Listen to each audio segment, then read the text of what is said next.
Hello everybody, this is Grandmaster Damien Lemos here for onlinechesslessons.net, and in this DVD we are going to study the King's Gambit, as you probably know, this is a famous gambit. It's aggressive.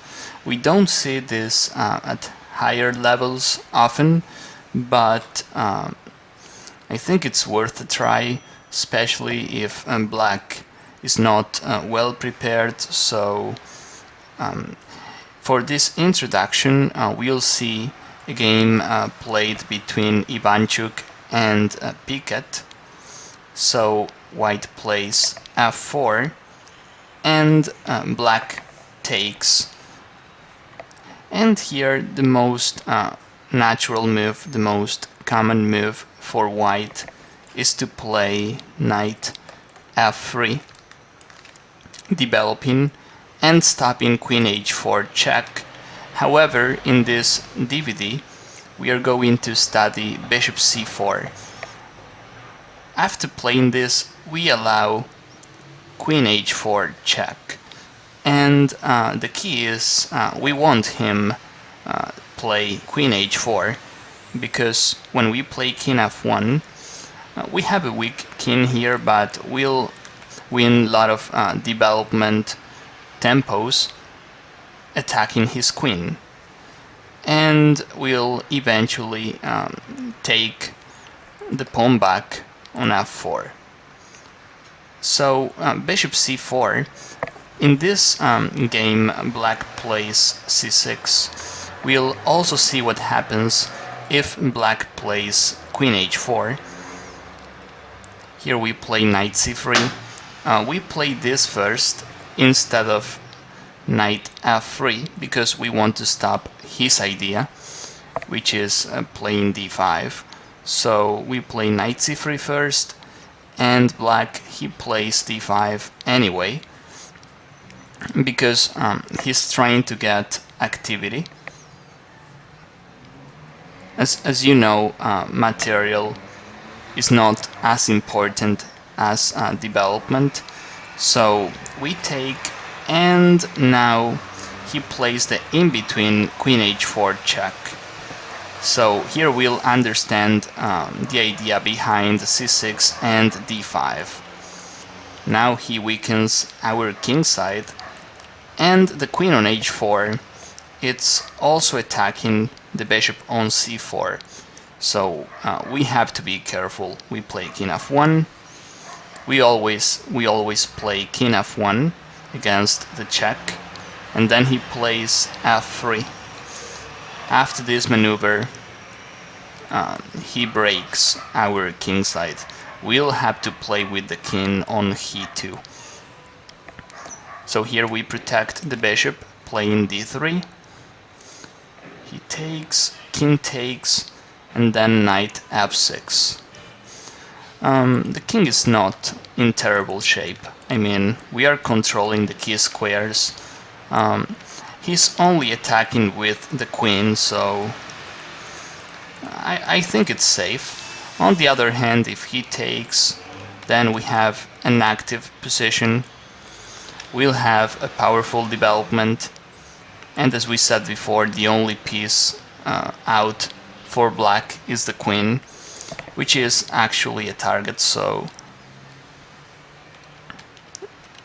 I think this knight f6 is better. We play queen e2 check, and I like this move too because he'll lose the right to castle.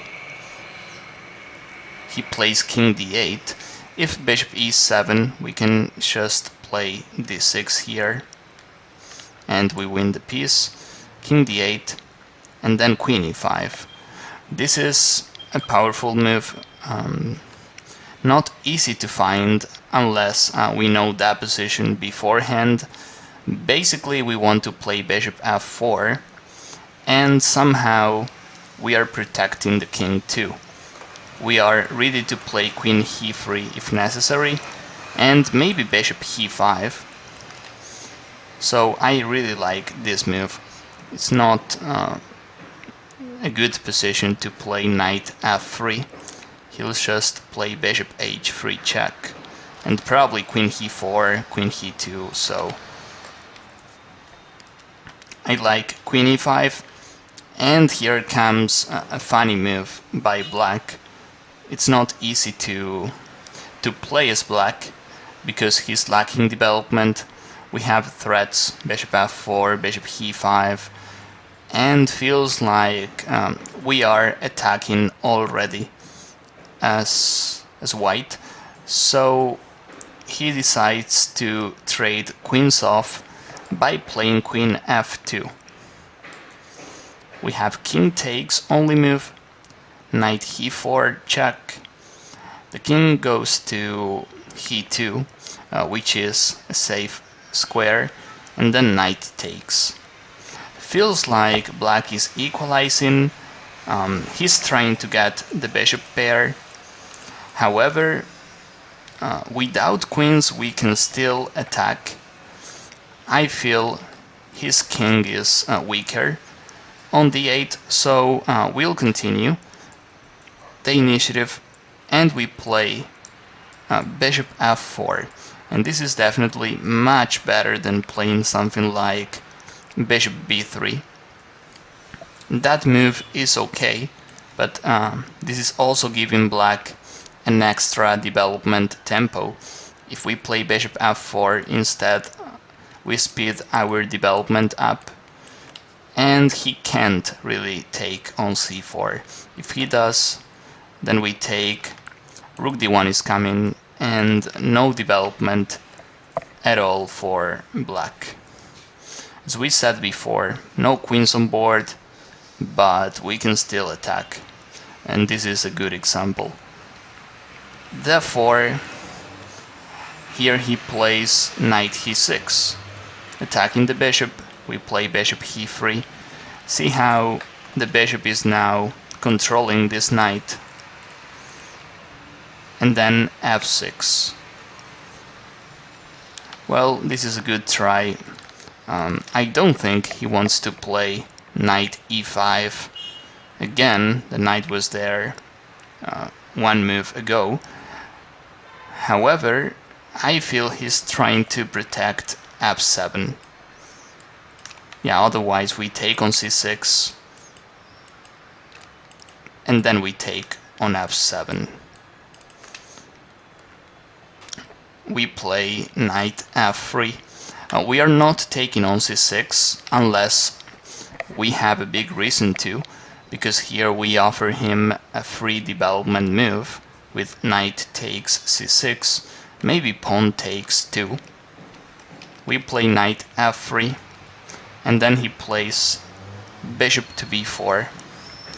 Well, there's a good concept, and we always tell this in our videos. When we have an open position, we prefer the bishops over the knights.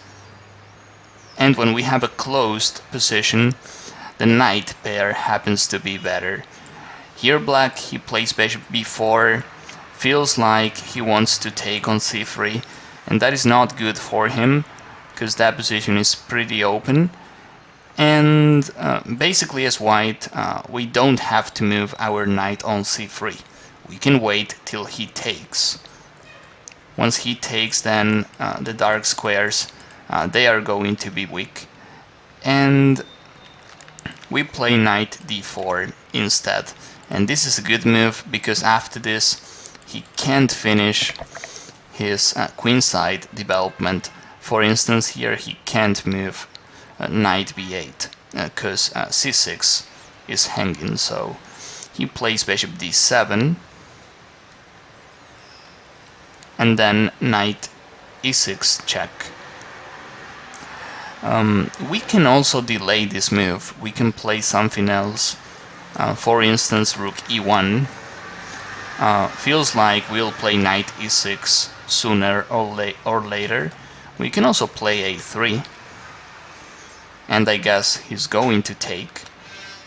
The only problem, or the only drawback of playing something like rook to e1 is the fact we are pinning our knight.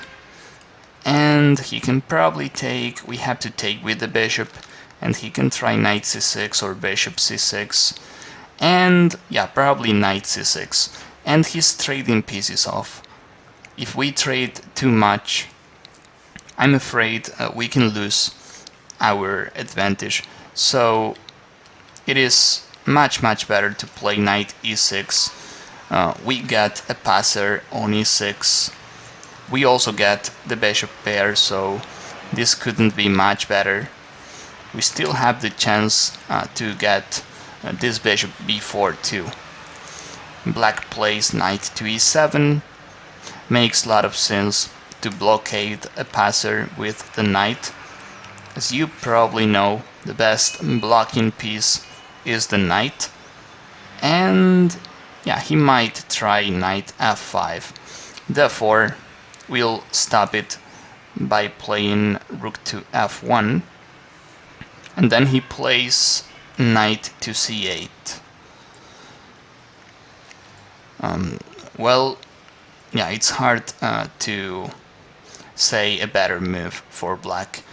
We also see he's moving the same pieces twice, but if he goes something like knight a6, we can consider taking. I think the pawn structure is just too weak, and we'll jump on c5, d6. From that positional point of view, feels like black is losing already. So he tries knight c8. He probably wants to play bishop d6, maybe knight d6. Or maybe he's trying to blockade the passer with the king. That's not ideal. It is much better to do this with the knight. And we play knight e4. We continue playing against his ideas. In this case, we are stopping bishop d6. Therefore, he can't trade pieces off. Black plays king to e7. And once more, he's trying to play bishop d6 or maybe knight d6, one of the two. I think both moves are trading pieces. So this is decision time for us, what to play, how to continue.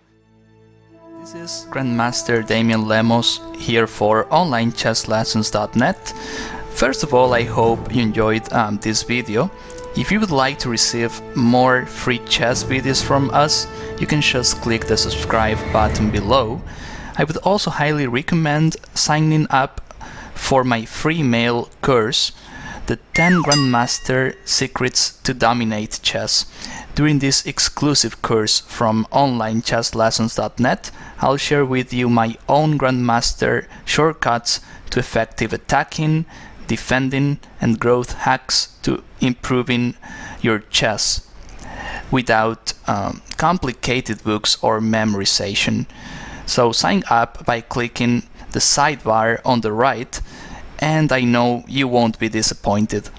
Once more, this is Damian for onlinechesslessons.net, and I'll see you in my videos. Thank you.